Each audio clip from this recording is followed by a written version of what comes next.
Malam hujan, bunga sekolah. Dengan tubuh basah kuyup, dia mengetuk pintu rumahku. Namun aku curiga dia bermain. Kalah tantangan truth or dare dan mengusirnya. Akibatnya, keesokan harinya aku menerima kabar buruk. Bunga sekolah, Gu Yuking, di sudut jalan dekat situ. Di gang sana, dia dibunuh dengan cara disayat lehernya XX. Dia berpakaian kompang-camping saat ditemukan. Di malam yang hujan lebat. Namun karena hujan lebat, semua jejak telah dibersihkan. Sehingga tidak ada cara untuk mencari jejaknya lagi. Sejak saat itu, kasus ini menjadi kasus tak terpecahkan. Aku pun merasa bersalah karena kejadian ini. Akhirnya memutuskan untuk mendaftar ke Akademi Kepolisian. Bertekad untuk mencari keadilan bagi Gu Yuking. Dalam usahaku untuk menjadi anggota kepolisian. Mendapatkan prestasi. Akhirnya mendapatkan kesempatan untuk menyelidiki kembali. Namun, tidak disangka ada kilat yang tiba-tiba. Membuatku tersandung lagi karena kesalahpahaman. Kembali ke persimpangan takdir. Aku melihat gadis di depanku yang basah karena tidak membawa payung. Yang seluruh tubuhnya basah. Merasakan yang datang dari ujung hidung. Sepotong keharuman gadis muda yang lembut. Aku perlahan membuka pintu rumah. Kali ini aku pasti tidak akan membiarkan tragedi terjadi lagi. Sementara itu, tiba-tiba terpikir. Juga memikirkan untuk menggunakan pengalaman investigasiku selama bertahun-tahun. Malam ini langsung pergi ke tempat kejadian untuk melihat apakah bisa menemukan pelaku sebenarnya dari Gu Yuking. Gu Yuking yang basah kuyup. Bra renda yang terlihat samar. Pose dia yang memeluk tubuhnya mengingatkanku. Pada posisi defensif yang umum terlihat saat berhenti. Ahli forensik bilang itu adalah perlindungan terakhir sebelum mati. Tokoh utama pria, seorang calon polisi yang merasa bersalah atas kematian Gu Yuking dan ingin mencari keadilan untuknya. Mendengar bahwa orang tuamu sedang berbisnis di luar. Hanya kamu sendirian di rumah. Bulu matanya menggantungkan tetesan air yang bergetar mengikuti napas. Memaksa diri untuk mengumpulkan keberanian setelah berlatih berkali-kali. Apa yang ingin diungkapkan sudah terlontar. Bisakah saya tinggal di rumahmu selama beberapa hari? Saya tidak nyaman. Saya bisa membantumu mengerjakan pekerjaan rumah atau hal lainnya sebagai ganti. Gadis itu lemah lembut. Dengan suara lembutnya yang seperti serat hujan. Mengembalikanku dari keadaan yang semakin kehilangan fokus. Membuatku terbangun kembali. Suara ini yang membuat orang mendengar. Seakan-akan suara itu menenangkan pikiran dan tubuh secara naluriah. Sudah lama sekali saya tidak mendengarnya. Setiap kali hujan deras, saya hanya bisa melihatnya. Berdiri diam di sana menatapku. Dia tidak pernah mengucapkan sepatah kata pun padaku. Hari ini mendengar suara yang familiar ini lagi. Saya bahkan tidak bisa menahan air mata yang menghangat di pelupuk mata. Masuklah dulu. Saya akan ambilkan handuk untukmu. Melihat gadis di depanku yang kedinginan. Wajahnya yang cantik basah oleh hujan deras. Saat ini, perasaanku juga sangat campur aduk. Saat Gu Yuking dengan gugup meraba ujung pakaiannya. Namun, tiba-tiba saya mendengar kalimat ini. Dia sudah siap dengan berbagai pertanyaan yang akan saya ajukan. Mungkin dengan jawaban menggunakan kalimat. Karena dia merasa terlalu berani. Untuk mengajukan permintaan aneh ini padaku. Saya pasti akan menyelidiki hal ini sampai tuntas. Tapi dia sama sekali tidak menyangka. Pihak lain bahkan tidak membiarkannya menjelaskan. Sekali kata, dia langsung masuk ke dalam rumah. Namun, semakin saya menjawab, Gu Yuking malah semakin menyuarakan isi hatinya. Meskipun saat mengajukan permintaan untuk tinggal di rumah saya, dia sudah mempersiapkan. Persiapan mental untuk segala sesuatu yang mungkin terjadi. Tapi benar-benar masuk ke dalam ruangan. Berduaan di dalam ruangan. Membran telinganya segera bergetar dengan detak jantung yang menggelegar. Seragam yang basah kuyup juga mulai. Pernyataan bernapas meningkat. Saat saya berbalik untuk mengambil sandal, dia berkata pelan. Kaos kakiku basah. Akan membasahi sandalku. Saya menjawab dengan acuh tak acuh. Kalau begitu, tidak usah pakai sandal dulu. Silakan masuk langsung. Asalkan bisa mengganti sepatu. Gu Yuking mengangguk sedikit. Namun, di dalam hati dia berusaha mengumpulkan keberanian. Dalam hujan lebat yang sepi tanpa orang seperti ini. Di malam hari, berduaan di dalam ruangan. Dia sendiri sudah basah kuyup dengan pakaian yang menempel. Kulitnya dan pakaian dalamnya tentu terlihat. Semua terlihat jelas dalam keadaan berdiri di depan pria. Dia merasakan rasa malu dan ketidaknyamanan yang luar biasa. Namun, jelas dia sudah memikirkan semuanya sebelum datang. Apapun yang saya lakukan, semuanya bisa.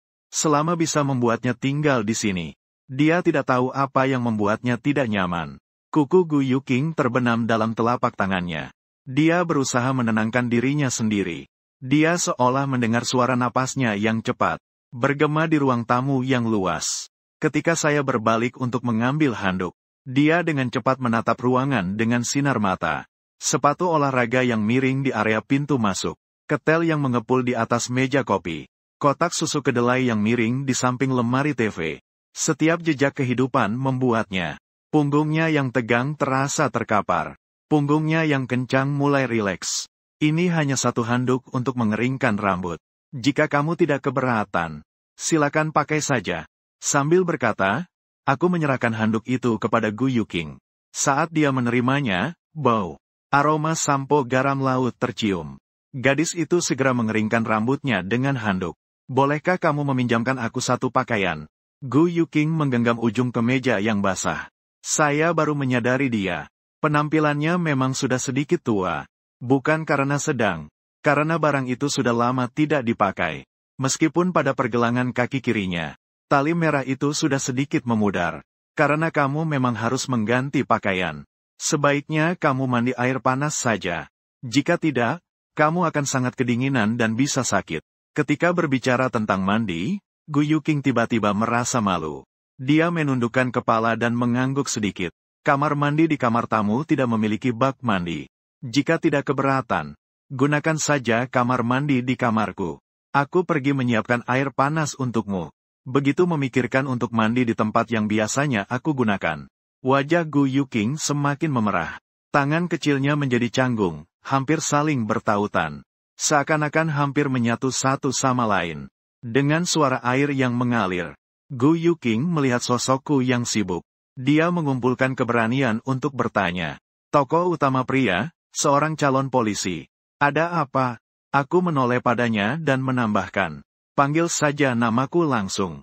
Aku, kamu. Gu Yuking awalnya ingin bertanya mengapa aku tidak bertanya apa-apa dan mengizinkannya masuk. Dan aku juga melihat masalahnya, sambil tersenyum berkata. Apakah kamu ingin bertanya mengapa aku tidak bertanya? Tentang alasan kamu ingin tinggal di rumahku. Gu Yuking menatapku dengan terkejut. Segera, mata cantiknya bersinar dengan rasa ingin tahu dan ia mengangguk. Saya pikir, jika tidak ada alasan mendesak, seorang kecantikan sepertimu tidak akan berada di tengah hujan lebat. Pada malam yang hujan deras dan mengetuk pintu rumahku meminta perlindungan.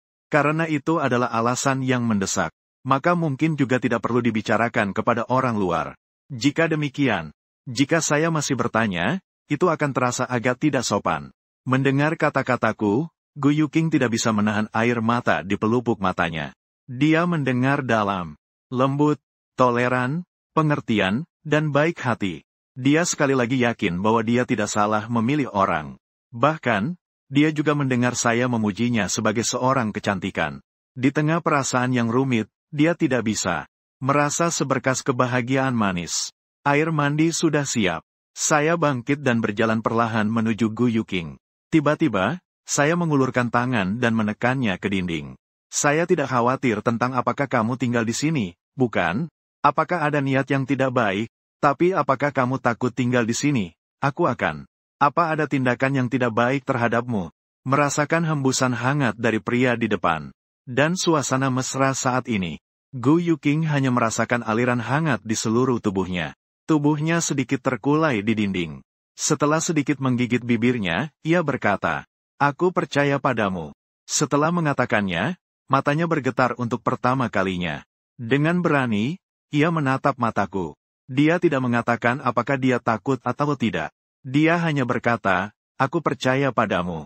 Jawaban ini langsung membuatku tidak bisa melanjutkan godaan. Suasana antara kami semakin mesra. Suasana saat ini sepertinya sudah mencapai. Jika menciumnya, itu akan menjadi agak kurang sopan. Tapi aku masih menahan diri. Karena malam ini aku masih ada hal penting yang harus dilakukan. Aku tersenyum sambil menarik tanganku kembali dan berkata, kau pergi mandi saja. Pakaian pengganti. Suara Gu Yuking lembut seperti nyamuk berkata. Hampir saja aku lupa. Aku membuka pintu lemari dan menarik keluar itu. Sebuah sweater abu-abu muda yang belum pernah dipakai. Ini adalah hadiah dari ibuku pada ulang tahunku tahun lalu. Pakaian ini sesuai dengan tubuhmu. Ini bisa dipakai sebagai gaun terusan. Jadi, pakai ini dulu untuk sementara. Pakaianmu aku cuci di mesin cuci. Lalu masukkan ke dalam pengering, seharusnya cepat kering. Gu Yuking mengangguk. Dia lalu berbalik dan masuk ke dalam kamar mandi. Sebelum mandi, dia memperlihatkan senyum nyaman dan berkata padaku, "Terima kasih Chen Mo. Ini adalah salah satu dari sedikit senyuman tulusnya dalam beberapa tahun terakhir. Ucapan terima kasihnya setengahnya adalah karena aku menampungnya. Dan setengahnya lagi adalah karena aku tidak menanyakan harga. Memahami dan menerima tanpa bertanya. Ini adalah tindakan yang membuatnya semakin terharu." Tak lama kemudian, suara shower terdengar dari kamar mandi. Setelah beberapa saat, terdengar suara tubuh masuk ke dalam bak mandi. Setelah mendengar ini, saya baru tersenyum. Saya berbalik dan meninggalkan kamar. Dan menutup pintu, bersiap untuk membuat teh jahe. Setelah waktu berakhir, pintu kamar mandi dibuka. Uap yang mengembun menyebar di dalam kamar. Gu Yuking berjalan telanjang kaki di karpet berbulu yang sudah saya siapkan sebelumnya. Sisa-sisa kehangatan dari pengering rambut masih tergantung di rambutnya yang keriting. Ujung sweatshirt yang longgar bergetar. Dengan langkahnya yang canggung, menunjukkan 2 inci kulit putih di atas lututnya. Mendengar suara pintu kamar terbuka, saya berkata dari jauh, "Sandal sudah saya siapkan untukmu." Melihat sandal berbulu yang hangat di depan pintu, merasakan perhatian saya di setiap sudut. Gu juga terlihat sedikit cepat. Dalam hati yang tenang, mengenakan pakaian yang rapi. Dia meringkuk jari-jarinya dan menggosokkan pada permukaan sandal yang hangat. Sudah banyak merasa rileks. Baru saja keluar dari kamar tidur. Aroma sup madu yang manis dan hangat sudah tercium di ujung hidung Gu Yuking. Pergi, minum sedikit air jahe. Saat saya mendekat, karena perbedaan tinggi, saya bisa melihat pemandangan yang berbeda dari atas. Ini membuat tangan saya yang memegang cangkir terhenti tanpa sadar. Namun, Adam's apple saya bergerak pelan seiring dengan leher lebar Gu Yuking yang terbuka, yang lembut di leher sweatshirt yang besar. Saat Gu Yuking menerima cangkir, aroma manis madu tercampur dengan pedas yang segar berbaur dalam napas. Cara dia meneguk sedikit mengingatkan saya pada kucing gelandangan yang diadopsi oleh kantor polisi. Semuanya begitu lucu dan menggemaskan. "Mau gak dimasakin sedikit mie?" Tiba-tiba saya menunjuk pada kantong mie kering yang belum dibuka di lemari. "Apa itu terlalu merepotkan?" Gu Yuking mengelus perut kecilnya. "Memang terasa sedikit. Ada masalah apa? Memasak mie hanya butuh beberapa menit. Kamu duduk dulu sebentar. Bagaimana kalau saya tambahkan 2 telur untukmu?" Saya bangkit sambil tersenyum. Namun, saya malah ditahan oleh sebuah tangan kecil. "Saya bisa menggoreng telur mata sapi. Saya juga datang untuk membantu." "Baiklah." Saya tersenyum dan pergi ke dapur. Setelah mencuci sayuran, Gu Yuking sangat terkejut. Tak disangka, keterampilan memotong saya ternyata sangat baik. Ketika Sao-an berdiri di atas kursi kecil dan berjinjit untuk mengambil kotak telur di atas, poni jas Hodi terangkat mengikuti gerakannya. Sedikit lengkungan yang mengejutkan. Saya hanya melirik dan tiba-tiba melihat separuh bentuk bulat. Saya baru menyadari bahwa Gu Yuking sepertinya tidak mengenakan celana dalam. Sepertinya dia menyadari tatapanku. Gu Yuking yang pemalu secara refleks terburu-buru memperbaiki poni pakaiannya, yang mengakibatkan dia tidak stabil di kursi. "Hati-hati." Saya cepat-cepat mengulurkan tangan dari belakang untuk menahan Gu Yuking yang tergoyang. Telapak tangan saya tepat melewati ketiaknya, terpeleset ke depan seolah memegang sesuatu yang tidak seharusnya. Gu Yuking memang sensitif terhadap kontak kulit. Hanya merasakan tubuhnya tiba-tiba lemas dan semakin tidak bisa berdiri. Langsung terhuyung dan jatuh dari kursinya. Terjatuh ke dalam pelukan saya yang lebar. Aroma cendana dan sabun mandi yang tertinggal di rambut. Aroma jeruk yang segar tiba-tiba berpadu. Keduanya terdiam di tempat secara bersamaan. Sampai percikan air mendidih dari panci sup mengenai meja masak. Barulah itu memecahkan suasana yang indah ini. Saya dengan cepat menarik tangan dan mundur setengah langkah. Menyodorkan saringan ke telapak tangannya yang basah oleh keringat. "Kamu aduk." Saya ambil telur. Saat berbalik, saya melihat ujung telinga saya yang memerah di cermin pintu lemari. Aku baru menyadarinya. Ternyata selama ini saya bukan tidak memiliki rasa terhadap perempuan. Namun, tidak ada gadis lain yang bisa lagi membuat dirinya merasakan getaran emosi. Gu Yuking yang cantik menundukkan kepala dengan wajah merah, mengaduk mie. Kerah Hodi yang sedikit terbuka seiring gerakannya, memperlihatkan setengah bulatan berwarna pink muda. Membuatku langsung mengaktifkan insting untuk terus menatap. Uap air yang mengepul dari panci menyelimuti antara kami berdua. Merahnya telinga Gu Yuking menyebar hingga ke tulang selangka. Dia dengan panik menarik-narik ujung bajunya. Namun, aku sudah berbalik dan memecahkan telur ke dalam wajan. Suara minyak yang mendesis sangat pas, menutupi gemuruh detak jantung. Aroma sup tomat dan mie dengan cepat memenuhi dapur. Ketika aku mendorong mangkuk porselen ke depan Gu Yuking, jari-jariku sengaja menghindari jari-jarinya yang bergetar lembut. Mata indah gadis itu menatap daun bawang yang mengapung di permukaan sup. Hati-hati, panas. Setelah sampai di ruang tamu, saya meletakkan remote di tepi meja makan. Sesuai keinginan, ganti saluran sendiri. Saat televisi menyala, Gu Yuking tiba-tiba menggenggam sumpit dengan erat. Di televisi kebetulan sedang ditayangkan materi belajar yang saya lupa ganti. Gadis dalam gambar terlihat sangat garang. Gu Yuking secara naluriah menunduk dan melihat dirinya. Saya langsung batuk kecil dengan canggung. Segera saya mengulurkan tangan menekan tombol ganti. Langsung berpindah dari proyeksi ke antarmuka pemutaran TV. Sudah bertahun-tahun berlalu. Saya bahkan sudah melupakan malam itu. Ternyata saya sendirian di rumah menonton ini. Tidak heran saya saat itu sangat terburu-buru. Sampai-sampai mengusir Gu Yuking. Saya seketika mengingat semua perasaan saat itu. Saat itu saya masih menonton sambil bekerja dengan tangan sambil menonton TV. Tiba-tiba bel pintu berbunyi. Itu membuatku hampir terkejut. Inilah yang membuatku mulai curiga pada Gu Yuking bermain tantangan Truth Order Asteris. Dia merasa malu dan marah lalu langsung memotong. Aku mengusir Gu Yuking yang sedang kutaklukan. Jika diriku yang dulu tidak berada dalam emosi malu dan marah yang melanda. Dalam keadaan normal, mendengar suara bel pintu, lalu membiarkan Gu Yuking masuk ke rumah. Aku bahkan tidak berani membayangkan tahun itu. Diriku yang berada di usia seperti serigala dan harimau, akan melakukan sesuatu yang tidak sesuai pada domba kecil yang tak berdaya ini. Melakukan tindakan yang tidak pantas. Siapa tahu akan menimbulkan konsekuensi yang tak terduga.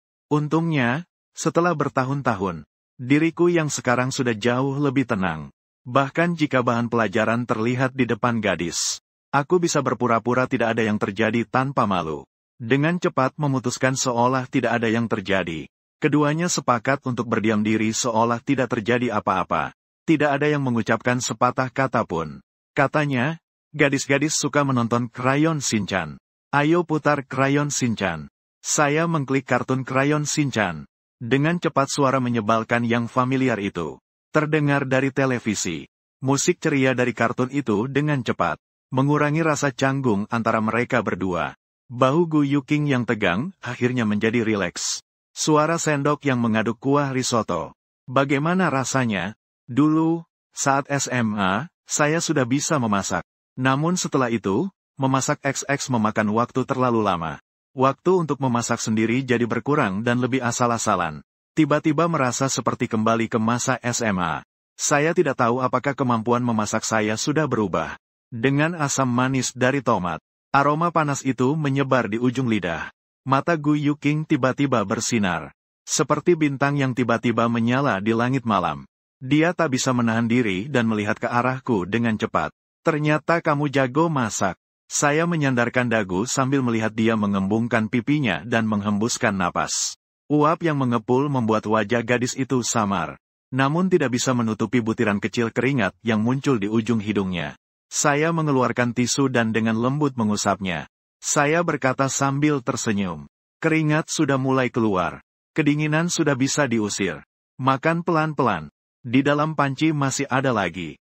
Gu Yuking secara diam-diam mencuri pandang kepada saya. Melihat siluet pemuda itu disinai cahaya hangat.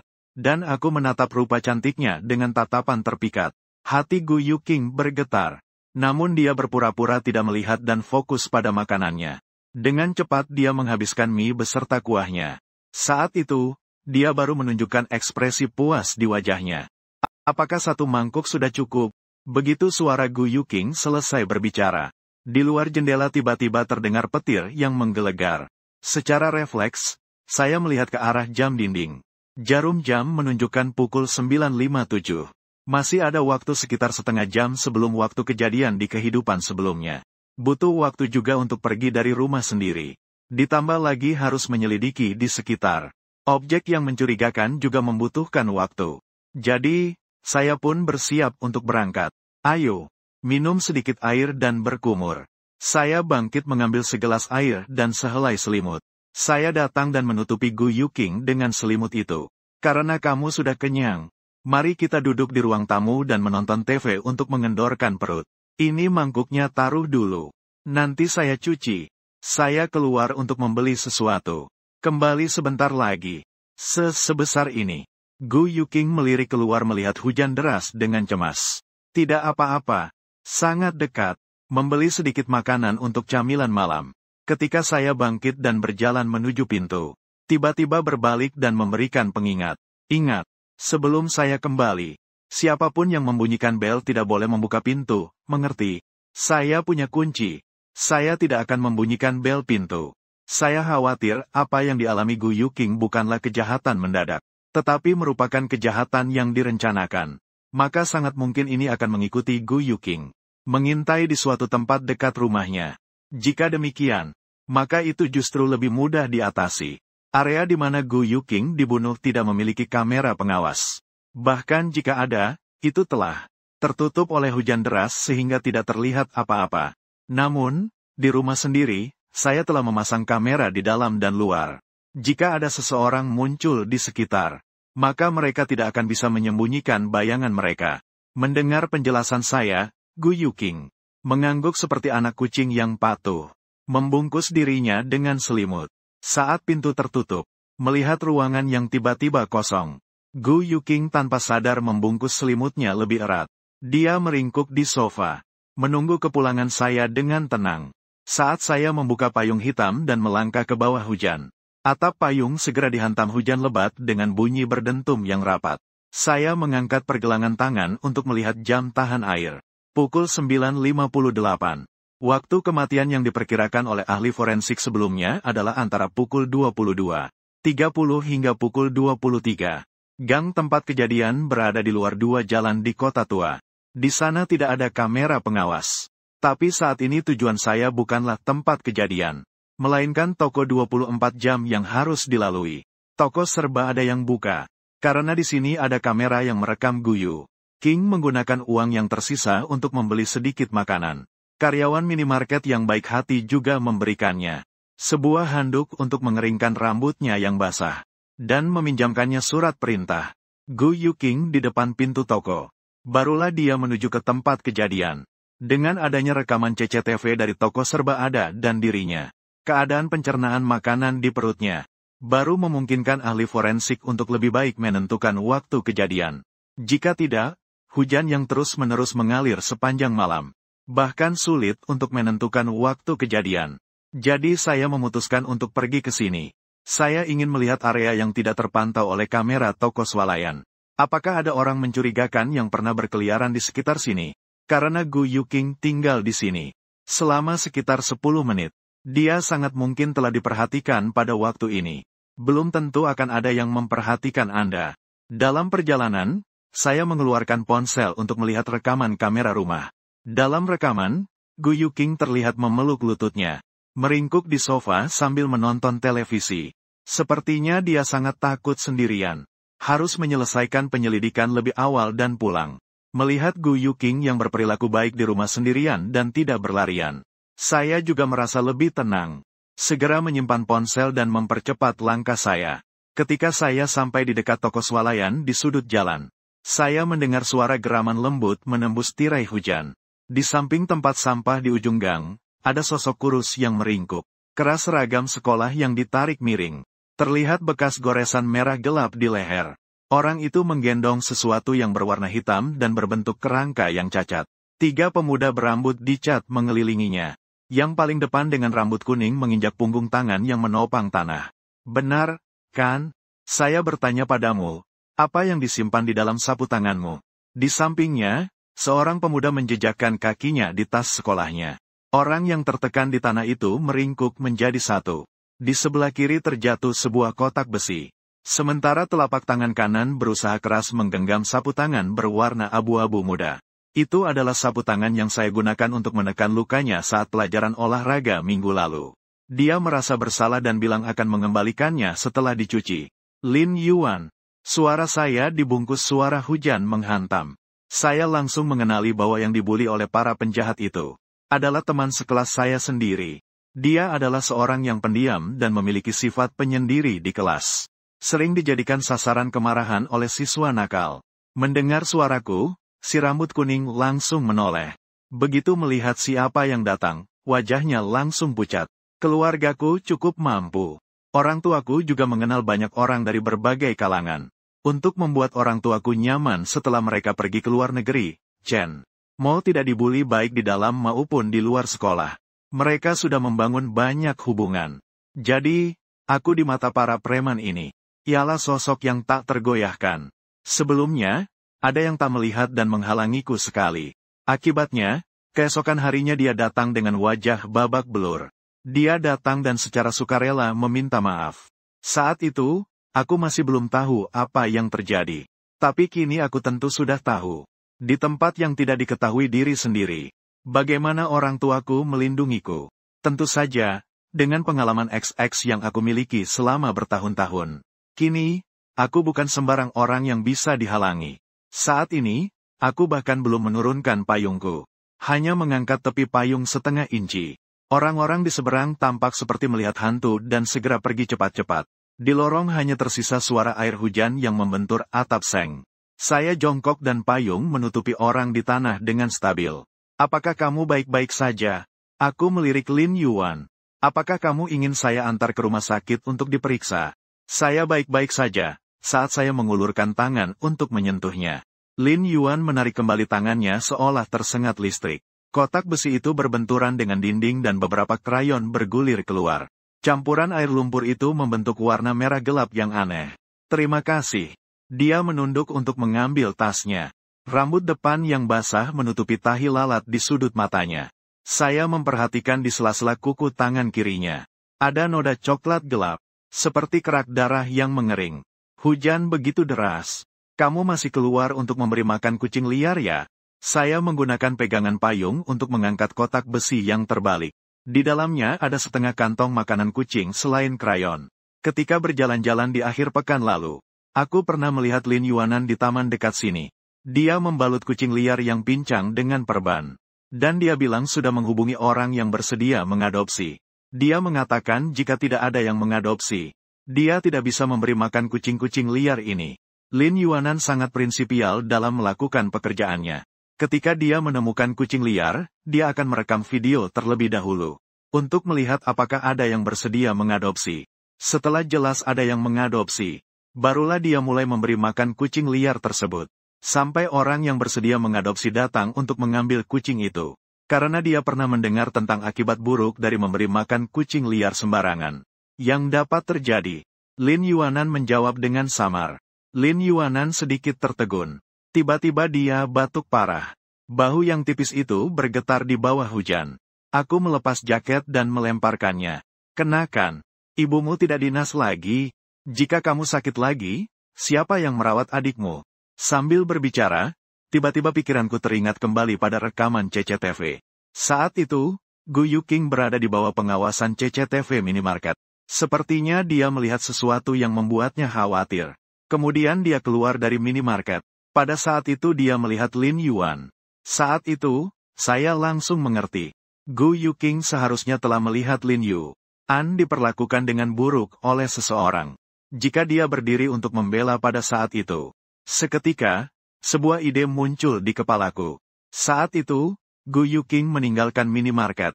Sebenarnya, dia maju untuk menghentikan Lin Yuan dari dibully. Tapi para preman ini bukanlah orang baik. Saat itu, Gu Yuqing basah kuyup, karena dia masih mengenakan kemeja dalam. Ini membuat kondisinya saat itu tampak seperti tidak mengenakan jaket sama sekali. Siluet tubuhnya terlihat jelas. Dia maju untuk menghentikan para preman. Orang-orang berambut kuning kemungkinan besar terangsang oleh dia, penampilannya dan kondisi basahnya, sehingga dari bullying yang awalnya sederhana berubah menjadi XXX. Saya segera berusaha untuk menjawab. Ekspresi Lin Yuantang pada hari berikutnya. Jika dia melihat Gu Yuqing dibawa pergi oleh preman berambut kuning, dia pasti akan tahu beberapa informasi. Pada hari berikutnya, setelah mengetahui Gu Yuqing meninggal, dia juga pasti akan merasa tergerak. Tetapi sepertinya Lin Yuantang pada hari berikutnya tidak merasakan banyak hal. Artinya, Gu Yuqing seharusnya tidak dibawa di depannya. Jika tidak, dia seharusnya akan tergerak, bahkan akan bisa memberikan petunjuk kepada polisi. Segera saya teringat, pada hari berikutnya, Lin Yuantang memiliki banyak goresan. Lebih banyak daripada yang saya lihat sekarang. Secara umum, dengan kepribadiannya yang pendiam, meskipun ada yang mengganggu dia juga mungkin tidak bereaksi sama sekali, dan pergi karena merasa bosan setelah beberapa tamparan. Dipukul sampai seperti ini. Itu berarti, dia sendiri diam saja saat dipukul. Namun saat Gu Yuqing menghadapi para preman untuk menghentikan mereka, ketika Gu Yuqing menjadi sasaran bullying oleh para preman, dia sudah maju ke depan. Jika tidak, bagaimana dia bisa dipukul hingga penuh memar keesokan harinya? Itu berarti Gu Yuqing pada akhirnya kemungkinan dibawa pergi oleh para preman sangat rendah. Kemungkinan ketiga preman berambut kuning ini melakukan kejahatan tidak tinggi. Setelah berpikir, aku merasa bingung saat ini. Berbagai ide terus berkelebat dalam pikiranku. Namun segera, aku berhasil menemukan informasi kunci, yaitu senjata kejahatan. Siapa yang memegang senjata itu pada waktu ini? Dialah yang menjadi tersangka. Lagi pula, siapa yang membawa pisau seperti ini saat hujan tanpa alasan? Jika seseorang membawa pisau ini, maka masalah orang itu akan sangat besar. Ketiga preman berambut kuning itu sangat mungkin membawa pisau kecil seperti ini. Begitu memikirkan hal ini, saya langsung menyesal membiarkan mereka pergi seperti itu. Setidaknya, saya harus memeriksa apakah mereka membawa pisau. Begitu memikirkan ini, saya segera bersiap untuk mengejar mereka. Lagi pula, saya memiliki pengalaman dari kehidupan sebelumnya. Lin Yuan bisa hidup dengan baik sampai lulus. Saya juga hanya bisa sementara meninggalkan Lin Yuan yang terluka. Mau tidak mau, Lin Yuan yang penuh luka itu tidak terpikirkan lagi. Jika kamu tidak apa-apa, cepatlah pulang. Sambil berkata, saya mengangkat kaki dan siap untuk pergi. Tiba-tiba saya berhenti sejenak dan melirik payung Lin Yuan yang rusak. Saya langsung menyodorkan payung yang saya bawa ke tangannya. Payungmu rusak, pakailah yang ini. Saya masih ada urusan dan tidak bisa mengantarmu pulang. Kamu harus berhati-hati. Segera pulanglah. Yuan belum sempat menolak. Saya sudah menghilang tanpa jejak. Terima kasih di jarak yang tidak bisa saya dengar. Dia sekali lagi mengucapkan terima kasih dengan suara pelan. Sementara itu, wajahnya menunjukkan senyum yang samar. Saya adalah satu-satunya dalam perjalanan sekolahnya, yang membuatnya merasakan persahabatan. Seseorang yang saling peduli satu sama lain, yang akhirnya membuatnya bertahan dalam ketakutan akan kehidupan kampus. Tidak melarikan diri dari sekolah. Bisa dikatakan, saya adalah yang mendukungnya setiap hari untuk pergi ke sekolah. Cahaya satu-satunya dalam kegelapan itu. Karena hujan deras, para preman sebenarnya tidak pergi jauh. Saya berlari cepat dan segera menyusul mereka. XX Lao Luo. Anak itu malah mengejar kami. Aku menghargai Zhang Ge, jadi tidak mempermasalahkannya. Dia malah semakin berani. Apa yang harus kita lakukan? Terlalu besar. Mari kita cari sesuatu untuk menempelkan padanya. Dia pasti akan sedikit merasa. Dia bahkan tidak tahu siapa yang memukulnya. Lebih baik tidak usah. Jika kita melakukan itu, kita mungkin akan dicurigai. Tidak perlu peduli padanya. Apa dia bisa mengejar kita dan meminta uang? Saat ketiga orang itu penasaran dengan alasan saya mengejar mereka, saya sudah berlari dengan sangat cepat dan berada di depan mereka. Hei, tiga teman, pinjam barang sebentar. Ketiga orang itu segera menjawab dengan cepat. Kami tidak punya uang. Saya menggelengkan kepala dan tersenyum sambil berkata, siapa yang meminjam uang kepada kalian? Aku meminjam yang lain. Pinjam apa? Ketiga orang itu melihat saya dengan bingung. Saya dengan ekspresi yang tampak tidak berbahaya, melihat ketiga orang itu dan berkata sambil tersenyum. Kurang dari. Tiga preman kecil tertegun menatap Mo dengan bingung. Tidak tahu apa yang dia katakan. Tiga orang yang keluar untuk bergaul. Jangan-jangan di luar rumah tidak punya pisau sama sekali. Mo melihat ketiga orang itu dengan ekspresi meremehkan. Ternyata provokasi adalah yang paling efektif. Anak pendek berbulu hijau di samping si berambut kuning langsung tidak terima, mengeluarkan sebuah pisau kupu-kupu dari saku celananya. Siapa bilang tidak punya? Saya juga bisa bermain dengan pisau. Sambil berkata, dia bahkan melakukannya di depan Mo, menunjukkan cara bermain pisau kupu-kupu. Chen Mo hanya melirik, dan langsung memutuskan bahwa pisau ini bukanlah senjata yang dijelaskan dalam laporan forensik. Laporan forensik menyebutkan berdasarkan bekas luka, senjata itu adalah pisau buah. Dia menggelengkan kepala, dan mengarahkan pandangannya kepada dua orang di sampingnya. Ia bertanya, pisau semacam ini terlalu berlebihan. Apakah ada pisau yang lebih dapat diandalkan? Apa yang kau butuhkan untuk pisau itu? Apakah kau butuh seseorang untuk menggunakan pisau? Huang Mao tidak membalas, tetapi justru bertanya kembali. Ada sedikit urusan pribadi yang perlu diatasi, tapi perlu membawa barang semacam ini untuk menambah keberanian. Chen Mo pun menjawab dengan ngawur. Kau si tuan muda Chen hanya tersisa uang. Apa kau tidak akan membelinya sendiri? Meskipun Huang Mao hanyalah seorang preman kecil, tapi itu tidak berarti dia tidak punya akal sama sekali. Dia selalu merasa permintaan Chen Mo itu aneh. Baiklah, 100 yuan untuk membeli satu pisau untuk kalian. Yang mirip dengan pisau buah biasa. Yang tahan lama saja cukup. Chen Mo langsung mengeluarkan selembar uang merah. Wah, 100 yuan untuk membeli sebuah pisau. Kamu benar-benar kaya ya. Aku jual padamu. Si rambut kuning belum berbicara. Di sampingnya, satu lagi adalah preman berpenampilan non-mainstream. Segera merasa tidak sabar, mengeluarkan sebuah pisau Swiss dari saku. Ini adalah pisau Swiss. Di atasnya ada berbagai alat. Pisau ini juga sangat kuat. Yang paling penting adalah pisau ini tidak takut diperiksa. Bisa dibawa kemana saja. Bagaimana? Ini pasti berguna, kan? Sambil berbicara, dia sudah tersenyum ceria, mengulurkan tangannya ke arah uang merah Chen Mo. Siapa sangka Chen Mo dengan cepat menarik kembali. Dia tertawa dan berkata tidak bisa. Bila ini harus dikeluarkan sebelumnya. Jika tidak, saat aku mengeluarkan dari sini, banyak alat untuk mengeluarkan ujung pisau. Segalanya sudah terlambat. Aku tidak bisa mengeluarkan ujung pisau dan menyimpannya di saku sebelumnya, kan? Bro, apakah kamu punya pisau yang bagus? Chen Mo memindahkan uang merah di depan rambut kuning. Memang ada, tapi aku membelinya sudah lebih dari 100. Tidak mudah untuk mengambil itu dengan 100 yuan.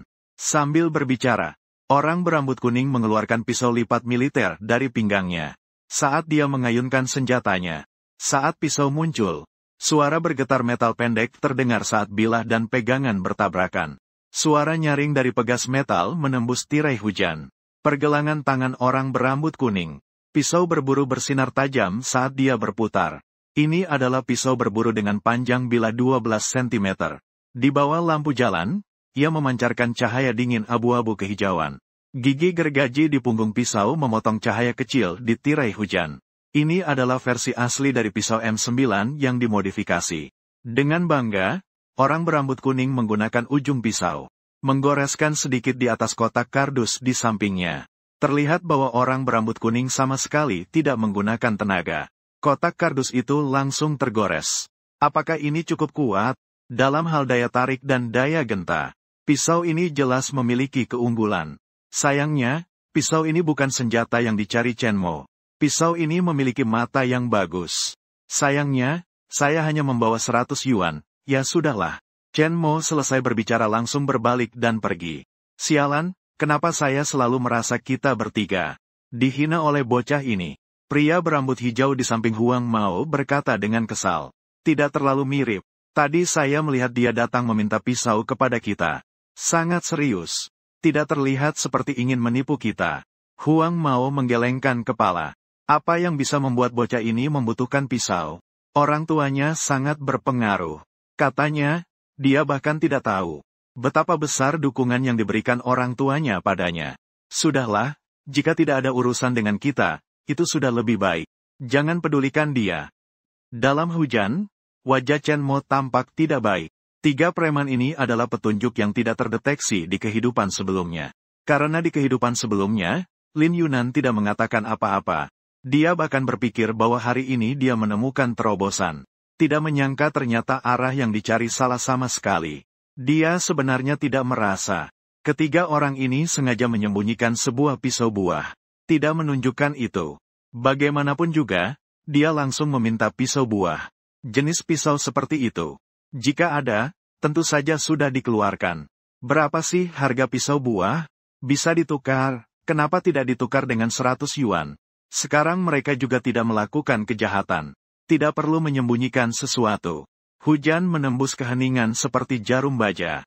Setelah kehilangan jaket, hanya mengenakan kaos dalam. Terlihat sedikit tipis.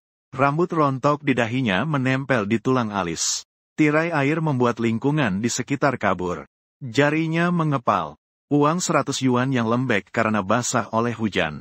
Gelang jari memerah karena tekanan. Dalam laporan forensik, model luka pisau buah sepanjang 13 cm. Muncul berulang kali dalam pikiran. Dia mengusap air hujan yang menghalangi pandangannya. Kain yang basah menempel di punggung. Dingin merayap sepanjang tulang belakang. Namun tidak bisa memadamkan kegelisahan yang terbakar di dalam dadanya. Dengan pengalaman bertahun-tahun sebagai detektif kriminal, dia tidak percaya. Dia tidak bisa menemukan satupun kemungkinan tersangka malam ini. Kembali ke dekat toko serba ada. Memastikan waktu ini. Setelah hampir tidak ada orang yang lewat, dia pun segera menuju ke lokasi kejadian yang sebenarnya. Jika Su Yuking tidak diperhatikan sebelumnya, maka sangat mungkin itu adalah tindakan yang tiba-tiba. Artinya, sekitar waktu kejadian, pelaku itu seharusnya muncul di lokasi yang telah ditentukan. Dia hanya perlu pergi ke lokasi yang ditentukan dan menunggu. Sebenarnya, cara yang paling sederhana adalah melakukan ini. Keheningan mulai diabaikan. Itu sama seperti dia di kehidupan sebelumnya. Mengusir Su Yuking, kemudian mengikutinya diam-diam. Selama itu, apapun yang terjadi pada Su Yuking, dia tidak akan campur tangan. Maka dia pasti bisa berada di lokasi kejadian akhir. Menempatkan pelaku sebenarnya. Namun jelas sekali, dia tidak mungkin bisa melakukannya. Karena dia adalah manusia yang berjiwa dan berperasaan. Pada saat dia bertemu kembali dengan Su Yuking, dia merasakan kegembiraan yang mendalam. Perasaan tersebut telah mengisi pikirannya. Hingga dalam waktu singkat itu, membuatnya melepaskan segala kemungkinan memanfaatkan Su Yuking. Dalam hidup ini, bagaimanapun juga, dia tidak akan pernah mengusir Su Yuking lagi. Jadi, itu bukan pengabaian yang tidak sengaja. Melainkan dia mengabaikannya dengan sengaja. Meskipun akal sehat memberitahunya apa yang benar untuk dilakukan, dia lebih memilih untuk bersikap emosional. Kembali ke toko swalayan untuk membeli payung. Diam akhirnya bersiap untuk berangkat lagi. Ternyata, karyawan toko swalayan itu, dengan sangat baik hati memberikan sebuah handuk bersih. Seorang teman, kamu basah kuyup seperti ini. Sebaiknya, lap dulu air hujan di kepalamu. Jika tidak, kamu akan merasakan sakit kepala. Tiba-tiba, dia merasakan disorientasi waktu dan ruang. Diri yang sekarang dan Su Yuking pada saat itu juga. Betapa tumpang tindih dan selarasnya. Dia tersenyum dan mengucapkan terima kasih. Menerima handuk dan mengelap air hujan di kepalanya. Seketika merasa seluruh pandangannya menjadi lebih jelas. Membuat kantung kedap air untuk telepon selulernya. Meng Gao goodbye kepada karyawan toko swalayan yang baik hati. Diam meniru gerakan Su Yuking saat keluar. Begitu juga dengan kecepatan langkahnya. Mulai berjalan menuju lokasi kejadian. Su Yuking tertunda karena masalah dengan Lin Yuan. Meskipun mungkin waktu keterlambatannya berbeda. Seharusnya tidak jauh berbeda. Diam berharap untuk menangkap pelaku kejahatan. Sekali lagi membuka payung dan melangkah ke dalam badai yang mengamuk. Baru saja memasuki tirai hujan. Seorang dengan kemampuan kembali ke masa lalu, mendengar. Tulang payung mengeluarkan suara mengerikan seperti es yang hancur dalam angin kencang. Buku jarinya terasa sakit akibat menggenggam erat pegangan payung. Air hujan mengalir di sepanjang tepi payung membentuk tirai perak yang tidak tembus air. Sehingga setiap langkah yang diambilnya terasa seperti melangkah ke dalam kolam yang dalam. Suara mendekap yang dihasilkan saat sepatu botnya menginjak genangan air. Berbanding kontras tajam dengan kecemasan yang membara di dalam dadanya. Akhirnya tahu, mengapa payung Su Yuking dibuang jauh di tempat seperti ini. Angin seperti ini, dengan kekuatannya, tak mungkin bisa berjalan sambil memegang payung. Lampu neon menjadi kabur dan bercampur di balik tirai hujan. Cahaya toko swalayan tertinggal di belakang. Seperti cahaya bintang terakhir yang tenggelam ke dasar laut. Kamera pengawas di arah pintu masuk tergantung rendah. Engsel berkarat mengeluarkan bunyi berderak di tengah angin. Ini adalah yang disebutkan dalam laporan pemeriksaan jejak tahun itu. Titik awal zona buta yang disebutkan berulang kali. Sepatu bot hujan yang diam melewati pecahan botol bir yang hancur. Suara membosankan dari gesekan antara sol karet dan kaca. Itu membuat pelipisnya berdenyut-denyut. Sekitar dipenuhi dengan kotak makanan dan daun sayur busuk. Bau busuk bercampur dengan bau karat dari atap seng menusuk hidung. Genangan air meluap di tepi sepatu bot dan kemudian surut. Ketahanan air dari sepatu bot hujan menghalangi lumpur di luar. Namun tidak bisa menghalangi getaran pecahan kaca yang datang dari telapak kaki. Pukul 22.17, cahaya fosfor dari jam tahan air bersinar lembut di bawah payung. Menggambarkan frekuensi detakan dan suara detak jantung. Sepertinya semakin tumpang tindih. Maka kekuatan angin terlalu besar. Payung hampir tidak berfungsi sama sekali. Dalam hati, ia berpikir lebih baik membeli jas hujan. Namun, ia sendiri sangat menolak jas hujan.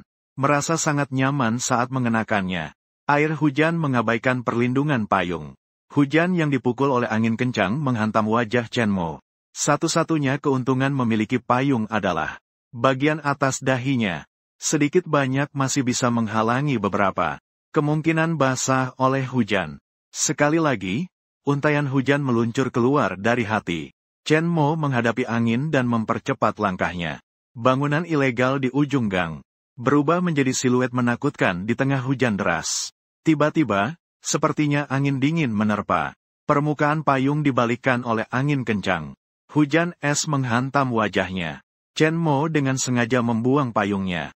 Rasa sakit saat air hujan mengalir ke dalam pelipis. Ternyata di ruang otopsi kehidupan sebelumnya. Rasa terbakar yang disebabkan oleh kabut formalin. Sangat mirip. Telepon bergetar 3 kali di dalam casing tahan air. Suara pengingat pemantauan yang diatur khusus. Dalam keheningan, ia mencari atap untuk berlindung. Bersandar pada dinding bata yang lembab. Membuka tampilan kembali. Su Yuking yang terkurung dalam cahaya kuning hangat sedang meringkuk di sudut sofa. Hujan deras. Dengan gerakan halus di bagian bawah tubuhnya, ia bergerak naik turun dengan lembut.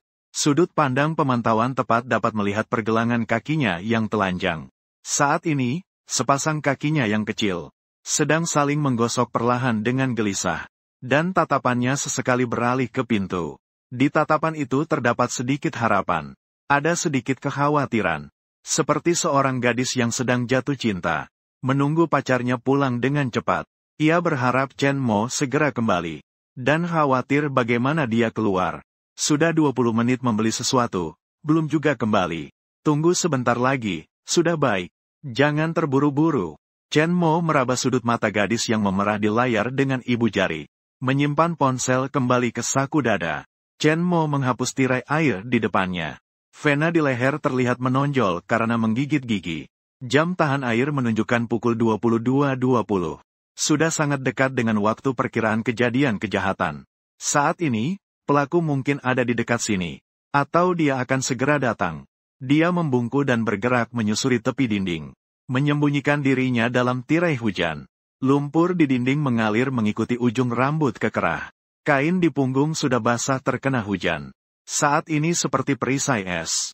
Tempat sampah 3 meter di depan terbalik diterbangkan angin kencang.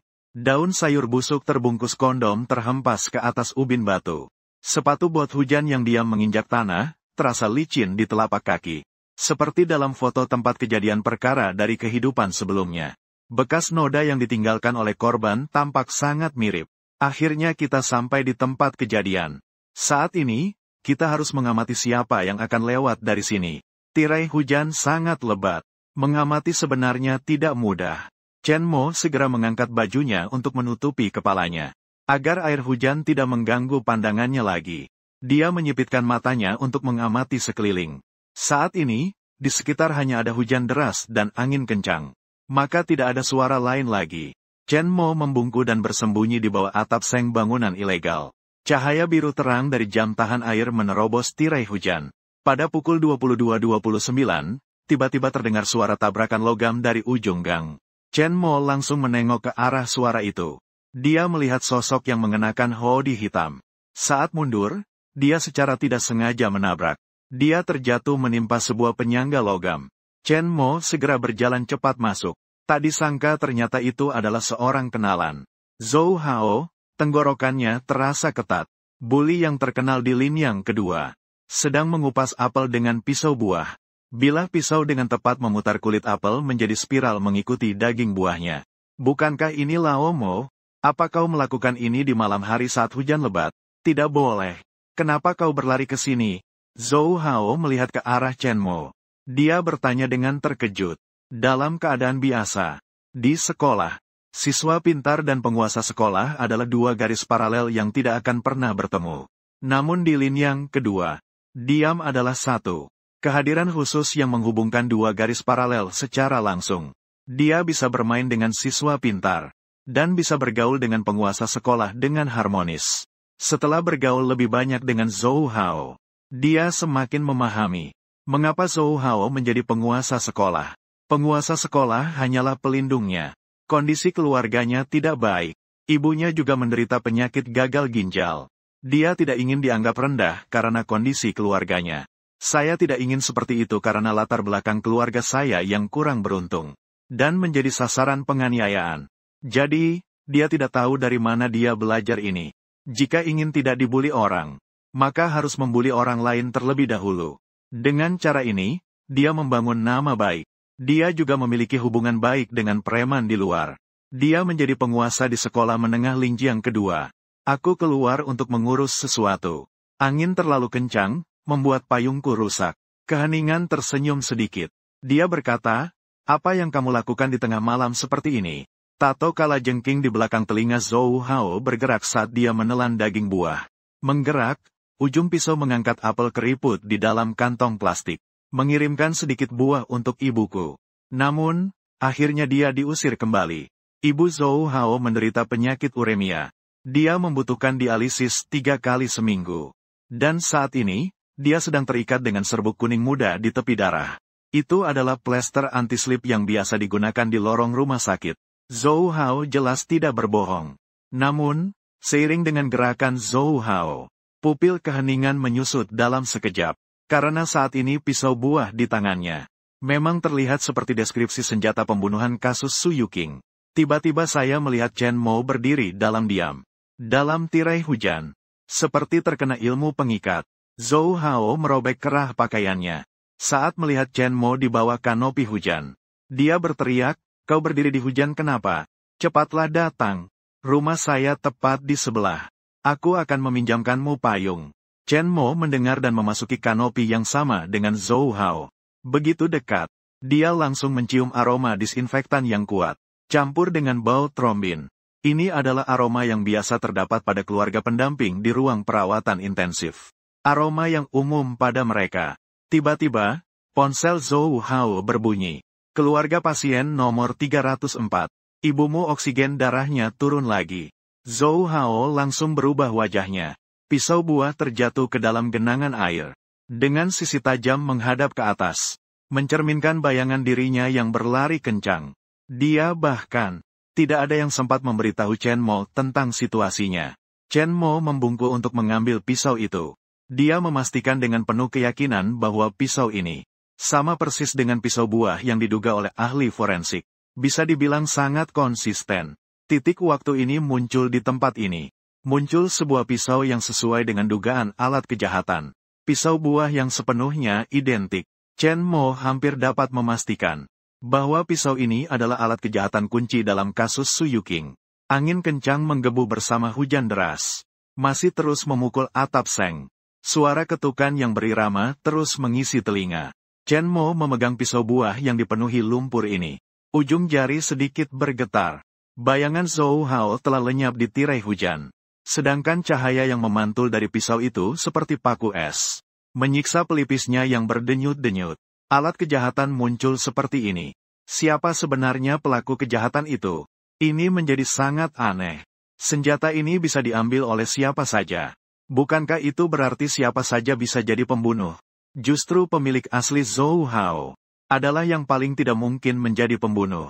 Informasi senjata berdasarkan luka dalam laporan forensik sepenuhnya sesuai dengan pisau ini. Namun, motif Zhou Hao tampak sangat rapuh. Penyakit parah ibunya. Bahkan ekspresinya saat ia pergi dengan panik. Semua mengarah pada seorang anak yang terpaksa, yang harus segera pergi dari sini. Chen Mo menarik napas dalam-dalam, mengembalikan pisau itu ke tempatnya, dan perlahan-lahan mundur ke sebuah sudut yang tidak mudah terlihat. Ia bersembunyi. Setelah bertahun-tahun menjadi detektif, kemampuan menyelidik secara diam-diam masih ada. Jika senjata itu muncul di lokasi ini, maka pembunuh kemungkinan besar akan berada di sini antara jam 22.30 hingga pukul 23. Melalui sini, dan secara tidak sengaja menemukannya. Lagi pula, tidak ada orang lain di sekitar saat ini. Tentu saja tidak mungkin ada yang melihat. Pisau Zhou Hao jatuh ke dalam genangan lumpur. Kecuali ada seseorang yang lewat dan secara tidak sengaja mengambilnya. Saat menunggu dalam keheningan, meskipun pejalan kaki di malam hujan tidak sebanyak biasanya, masih ada saja orang yang sesekali melintasi pelindung air hujan. Melompat ke pukul 22.35. Suara ketukan yang padat dari atap seng yang dipukul hujan lebat tidak hanya tidak berkurang. Sebaliknya, suara itu menjadi lebih nyaring dan frekuensinya lebih tinggi. Keheningan melingkar dalam bayang-bayang bangunan ilegal. Genangan air di bawah sepatu bot hujan telah melewati pergelangan kaki. Dia menatap pisau buah di dalam genangan lumpur. Bilah pisau bersinar terang dan redup di tengah kilat. Seperti ular berbisa yang mengintai. Suara pecahan botol kaca tiba-tiba terdengar di lorong. Sebuah sosok membungkuk terhuyung-huyung menabrak dinding. Terburu-buru masuk ke bawah atap peneduh hujan. Bau minuman keras yang menyengat bercampur dengan aroma busuk segera menyebar di seluruh area peneduh hujan. Seorang pengembara bergetar menuju tempat di mana Zhou Hao menjatuhkan pisaunya. Namun, dia hanya mengangkat kakinya. Dia menginjak dan menendang di samping pisau. Sebuah kaleng soda yang saat ini sudah dipenuhi air. Sepatu kain yang penuh dengan lumpur menginjak gagang pisau dengan berat. Mata pisau terbenam dalam kubangan. Namun, dia sama sekali tidak menyadarinya. Dia hanya menggumam sambil meraba ke tumpukan sampah terdekat. Setelah beberapa saat mencari, dia melihat ternyata ada setengah botol sisa alkohol. Dia segera merasa sangat senang. Dia kemudian membawa setengah botol sisa alkohol itu keluar dari atap peneduh. Jari-jarinya yang diam menekan celah di antara batu bata. Hingga orang itu bergetar dan menghilang di balik tirai hujan. Jelas sekali, orang ini bukan. Pukul 22.47, mobil tenaga baterai berlari cepat di air. Memastikan tirai air tertekan. Suara yang menyemprot ke kedua sisi memasuki telinga yang hening. Penjual secara tiba-tiba berhenti di bawah atap peneduh. Jalur reflektif di jas hujan menggoreskan busur hijau perak dalam kegelapan. Dia melompat keluar dari mobil untuk memeriksa sol sepatu navigasinya. Namun tanpa sengaja menginjak punggung pisau. Seluruh tubuhnya terperosok. Langsung terjatuh ke dalam genangan lumpur. Sialan, dari mana datangnya pisau rusak ini? Melihat dengan jelas sumber yang membuatnya tergelincir. Dia mengutuk sambil bangkit dari tanah yang dipenuhi lumpur. Menendang mata pisau ke celah selokan.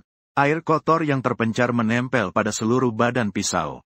Diam terhadap pengantar makanan sampai tidak terlalu memperhatikan.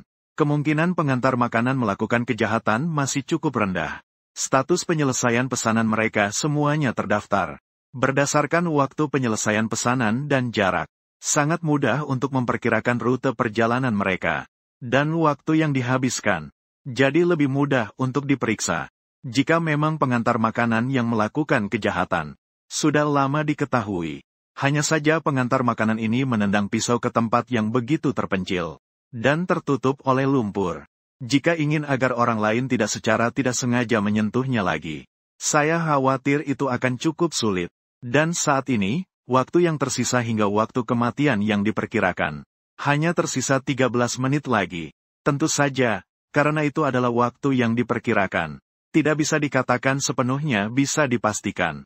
Antara pukul 22.30 hingga pukul 23. Waktu kejadian sebenarnya bisa saja diperluas dari rentang waktu yang diperkirakan yang begitu sempit, tetapi tidak sampai diperluas terlalu besar. Cahaya fosfor jam tahan air melompat ke pukul 22.55 dalam hujan. Genangan air di sudut gang mencerminkan papan lampu barang dewasa yang ditinggalkan. Cahaya merah yang pecah seperti gumpalan darah yang mengering. Tiba-tiba, sebuah bayangan hitam melintas dari belakang bangunan ilegal di ujung gang.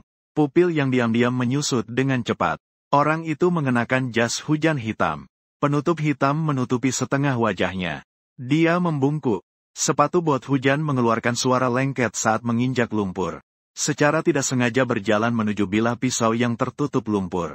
Seorang dengan kemampuan kembali ke masa lalu melihat bayangan hitam. Sepertinya memperhatikan pisau. Akhirnya, tenggorokan seorang itu tergerak. Pelapis basah itu menempel pada kulit. Dagingnya tegang seperti senar busur. Pada saat itu, bayangan hitam itu berjongkok. Jari-jarinya yang bergetar baru saja akan menyentuh pegangan pisau. Di pergelangan tangan yang terlihat dari ujung lengan baju, masih ada bekas luka korosif yang sedang sembuh. Ini terhubung dengan kejadian 3 bulan lalu di laboratorium sekolah. Teman-teman yang bercanda secara tidak sengaja menjatuhkan labu. Dia adalah guru kimia Lian yang terluka karena asam sulfat yang tumpah. Luka di pergelangan tangannya kembali berada di posisi yang sama. Seorang itu tiba-tiba berjalan cepat keluar. Dia dengan jelas melihat. Bayangan hitam itu adalah guru kimia Lian di sekolah. Dia mengenakan jas hujan hitam yang menutupi seluruh tubuhnya. Ketika seorang itu mendekat, dia sudah mengambil pisau buah itu. Bagaimana bisa dia? Chen Mo merasa sangat terkejut di dalam hatinya. Karena guru Li terkenal sebagai orang baik. Bahkan jika dia terluka karena siswa, dia tetap sangat ramah. Dia memaafkan kedua siswa yang berkelahi itu. Bahkan dia sengaja menghibur mereka. 2 orang itu merasa cemas karena takut akan masalah besar. Reputasinya selalu sangat baik. Tidak ada yang pernah mendengar satu hal buruk tentang dirinya. Dan dia juga dikenal sebagai orang yang menghormati istrinya di rumah. Pada dasarnya, semuanya ditentukan oleh istrinya. Tidak ada yang pernah bicara buruk tentang dia di seluruh daerah. Tidak ada yang pernah bermusuhan dengannya. Saat penyelidikan awal, tidak ada yang pernah berpikir untuk menyelidiki dirinya. Tapi hari ini, melihat dengan mata kepala sendiri saat dia mengangkat senjata, Chen Mo hanya merasa bahwa pemahamannya terkejut besar. Seorang yang dianggap baik oleh semua orang. Benarkah dia adalah orang yang gagal memperkosa Su Yuqing? Siapa sebenarnya pembunuh kejam yang membunuhnya dengan satu tebasan? Apakah dia benar-benar pembunuhnya? Chen Mo enggan untuk percaya. Namun, fakta yang ada di depan mata. Jika itu dia, maka semuanya bisa dimengerti. Mengapa di bagian depan tidak ada area yang terang? Korban, Su Yuqing, tidak memiliki bekas usaha untuk melarikan diri. Karena di mata Su Yuqing, Pak Li pasti juga seseorang. Manusia yang bisa dipercaya dan berjiwa baik. Jadi, tidak mungkin ada situasi pengejaran. Ketika dia mengusulkan untuk menutupi Su Yuqing dengan jas hujan, dan membawanya ke rumahnya. Alasan ini sangat mudah untuk meyakinkan Su Yuqing. Karena sudah diketahui umum. Guru Li adalah seorang yang dikuasai oleh istrinya. Dia memiliki seorang istri di rumah. Seorang manusia baik yang dikenal di seluruh desa. Seorang pria yang sangat patuh pada istrinya. Di mata wanita, dia hampir tidak memiliki ancaman sama sekali. Oleh karena itu, lawan jenis pun akan dengan mudah muncul. Apabila ada seorang perempuan yang sangat membutuhkan bantuan, diusulkan olehnya untuk dibawa pulang. Jika saran untuk menyerahkannya kepada ibu guru untuk dirawat, pada dasarnya, tidak mungkin ada gadis yang akan menolak. Guru Li memiliki kekuatan yang secara alami membuat orang mempercayainya. Namun ketika orang baik tiba-tiba berubah dan melakukan kekerasan, sebagian besar orang pasti akan terkejut pada awalnya. Dan bukan melarikan diri. Jadi, Su Yuqing hampir tidak melakukan banyak perlawanan sebelum dia mati. Itu juga bisa dijelaskan. Begitu memikirkan hal ini, Chen Mo seketika merasakan kepedihan yang mendalam. Namun saat ini, dia tidak bisa berbuat apa-apa terhadap Lian. Setelah semua, Lian saat ini masih adalah orang baik yang diakui di seluruh desa. Dia juga tidak melakukan kejahatan. Meskipun dapat disimpulkan secara umum, banyak alasan yang masuk akal bahwa Lian adalah pelaku sebenarnya. Namun Chen Mo masih tidak terlalu percaya pada fakta yang terlihat di depannya ini. Dia mencoba menggunakan keterampilan penyelidikan kriminal untuk menyelidiki apa yang dilakukan Guru Li malam ini. Lagi pula, di malam hujan deras ini, siapa yang akan keluar untuk berjalan-jalan tanpa tujuan? Pasti ada sedikit tujuan, kan? Guru Li, Chen Mo memanggil setelah masuk. Mendengar panggilan itu, Li Yan segera mengangkat kepalanya. Dia jelas terkejut melihat Chen Mo. Chen Mo, kenapa kamu basah seperti ini? Melihat Chen Mo basah kuyup, dalam keadaan terus menetes, Li Yan segera bertanya dengan khawatir. Saya keluar untuk mengurus sedikit urusan. Tidak menyangka hujan turun sebesar ini sehingga terjebak. Di sini, Chen Mo tersenyum lalu berkata, lalu menyipitkan mata dan bertanya kepada Li Yan, Guru Li, dengan hujan sebesar ini, kenapa kamu keluar malam-malam? Saat mengajukan pertanyaan ini, Chen Mo menatap tajam ke arah ekspresi Li Yan. Jika ada sedikit saja yang tidak beres, dia pasti bisa merasakannya. Dan ternyata dia memang melihatnya. Li Yan jelas menunjukkan ekspresi ragu dan mencurigakan. Tidak ada apa-apa, hanya keluar untuk membeli sebungkus rokok. Dia tersenyum dan berkata. Namun, yang diam tahu, Li Yan sama sekali tidak merokok. Dia adalah seorang yang terkenal dengan kebiasaan merokok, minum, dan berjudi. Dari 3 kebiasaan utama pria. Selain minuman keras, dia akan minum sedikit jika perlu. Dia biasanya adalah pria baik yang tidak menyentuh ketiga hal tersebut. Jelas, dia berbohong. Tapi mengapa dia harus berbohong? Apa sebenarnya tujuannya keluar di malam hujan deras ini? Seketika, pikiran Chen Mo menjadi kacau. Karena dia sangat menghormati Guru Li. Ternyata dia telah ketahuan. Mungkin dia adalah seorang pembunuh yang membunuh orang yang tak bersalah. Pelaku kejam yang menganiaya seorang gadis malang. Seketika, dia merasa sulit untuk menerima kenyataan ini. Jas hujan saya ini cukup longgar. Bagaimana kalau kamu masuk dulu untuk berlindung? Aku akan mengantarmu pulang. Lalu saya akan memberimu jas hujan ini. Pakailah saat kamu pulang. Li Yan tidak memperhatikan ekspresi sedih dan suram yang diam. Dia tetap bersikap baik seperti biasanya. Dengan wajah ramah, dia menatapnya. Dia benar-benar mengatakan, tidak ada yang bisa melihat tanda sedikit pun. Dia bisa jadi orang yang melakukan pembunuhan keji. Namun saat ini, selain Li Yan, diam sudah tidak bisa memikirkan kemungkinan lain. Terutama karena Li Yan berbohong di hadapannya. Dia dengan bodoh mengangguk. Masuk ke dalam jas hujan yang diangkat Li Yan. 2 orang memadati ruangan. Li Yan secara naluri melihat ke sebuah toko alat kontrasepsi tanpa pengunjung di sebelah. Mesin penjual barang keluarga berencana di depan. Namun dengan cepat mengalihkan pandangan. Menyentuh bahu yang memeluk diam. Tersenyum dia berkata hanya bisa sebentar. Rumah saya dekat sini. Akan segera sampai. Saat ini, diam sudah tidak bersemangat untuk membalasnya. Emosinya sedang dalam keadaan sangat kehilangan. Karena dia paling tidak berharap orang yang bersalah ternyata memiliki kemungkinan besar, atau bisa dikatakan hampir pasti, dia adalah pelakunya. Dalam keadaan diam yang seperti mayat hidup, keduanya segera kembali ke rumah Li Yan. Namun, sebelum masuk, Li Yan tiba-tiba mengeluarkan ponselnya, mengirimkan sedikit pesan keluar. Ketika Chen Mo yang kehilangan fokus menyadari, dia sudah menyimpan ponselnya.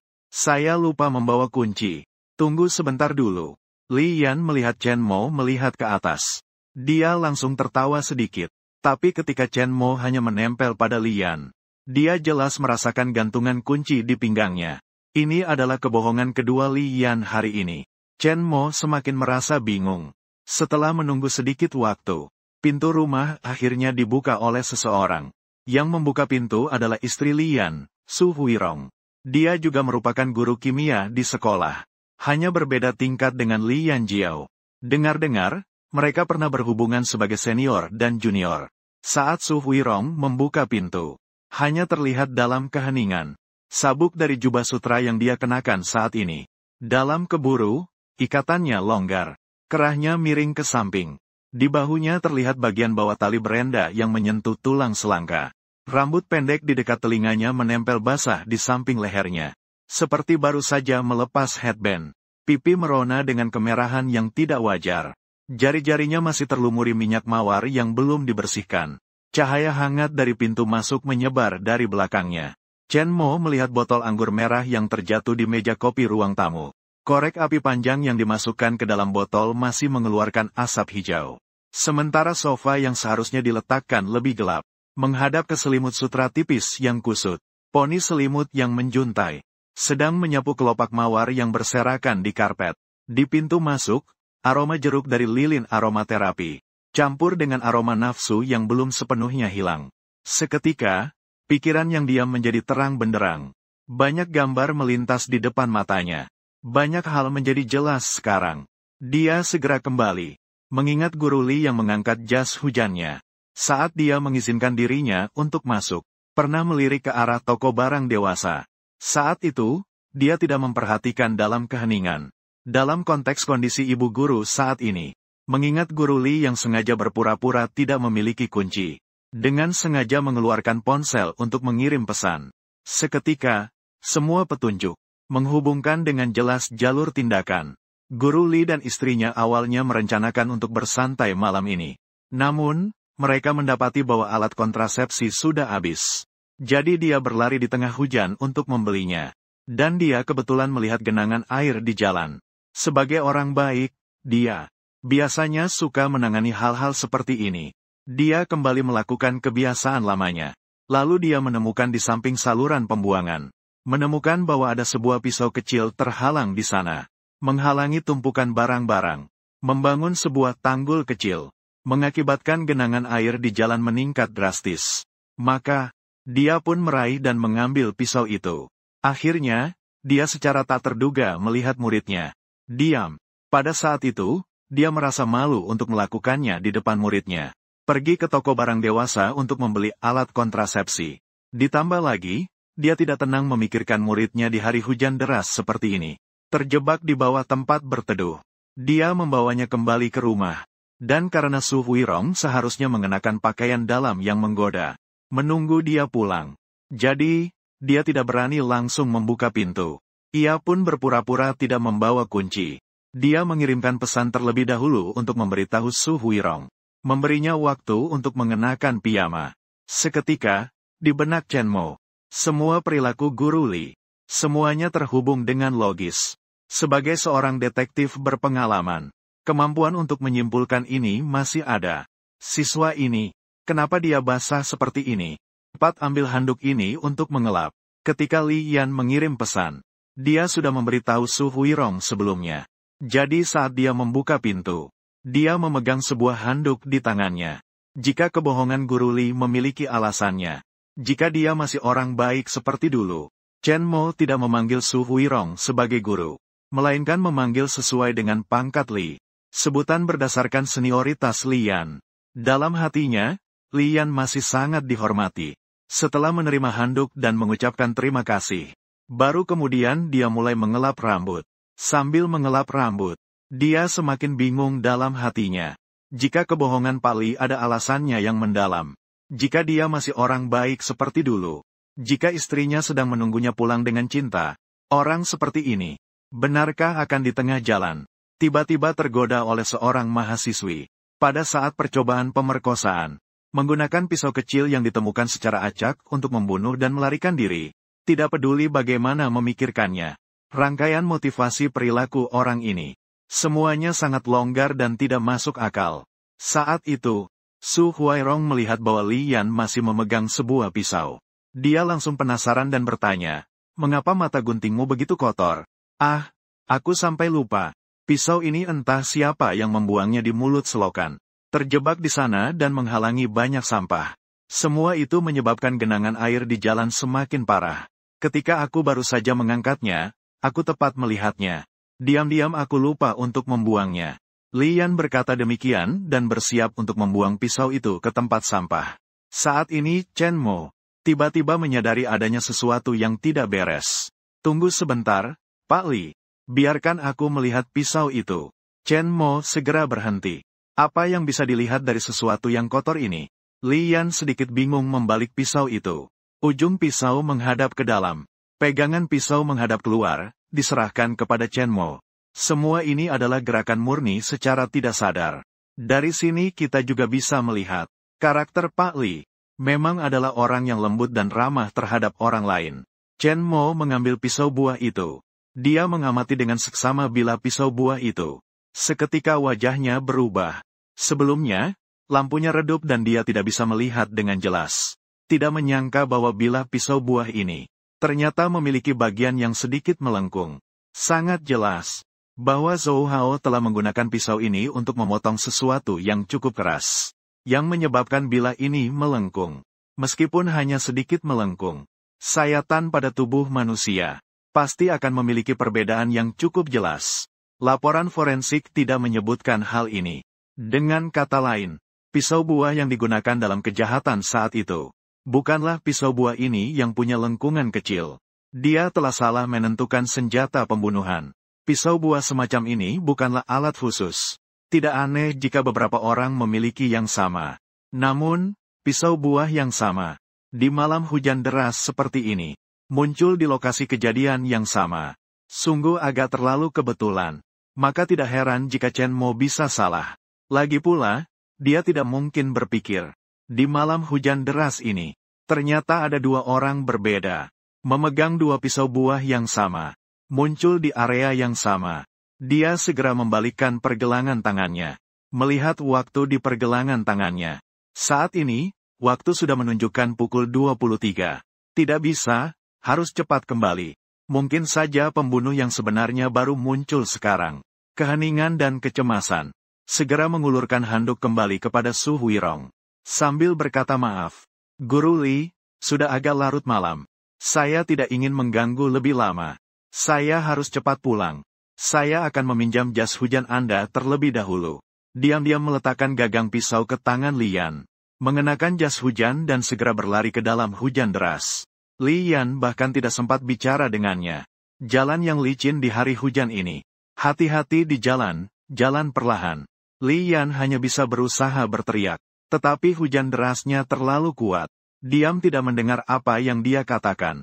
Meskipun begitu, Diam juga tetap mengetahui. Guru Li pasti mengatakan beberapa kata yang peduli. Kau ini bodoh. Hampir saja aku mati. Ternyata membawa seorang lelaki pulang. Untungnya kau tidak langsung membuka pintu dengan kunci. Su Huifeng melihat sosok Chen Mo menghilang. Barulah dia melihat Lian. Wajahnya memerah. Tidak ada yang bisa dilakukan tentang itu. Lihatlah cuaca ini membuat anak kebasahan seperti itu. Bagaimana aku bisa tega melihatnya? Sendirian bertahan di atap hujan yang bobrok itu. Lian, dengan senyum pahit bertanya barangnya ada di mana. Sudah dibeli? Su Huifeng tidak mempermasalahkan itu. Tapi dia kembali melihat Lian. Dengan sedikit malu bertanya. Keduanya sudah menikah selama 2 tahun. Tetapi mereka masih berinteraksi seperti pasangan baru menikah. Ini sangat langka. Lian tersenyum malu. Dia bilang, ketika saya baru sampai di sana, saya sudah bertemu anak itu. Sungguh tidak enak membeli di hadapannya. Atau kita pesan makanan saja. Dengan cuaca seperti ini, tanpa jas hujan atau payung, kita pasti tidak bisa bertahan. Bagaimana bisa memesan makanan dengan cara ini? Sangat memalukan. Su Huirong tampak sangat malu. Dengan wajah merona dia berkata, tidak apa-apa, saya akan memintanya meninggalkan makanan di depan pintu. Setelah orang itu pergi, kita ambil masuk, tidak akan ada masalah. Pengantar makanan tidak pernah melihat wajah kami, dan tidak tahu siapa kami. Lian berpikir sejenak dan berkata, Su Huirong akhirnya menyerah. Kalau tidak, kita merayakan 3 tahun saling mengenal malam ini. Membuatnya begitu meriah tidak sia-sia. Lagi pula, mereka berdua tidak memiliki rencana untuk punya anak dalam 2 tahun ini.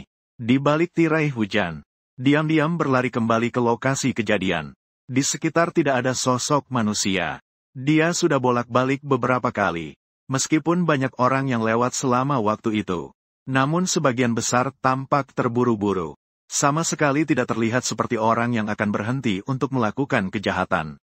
Dengan cepat, waktu pun tiba pada pukul 23.30.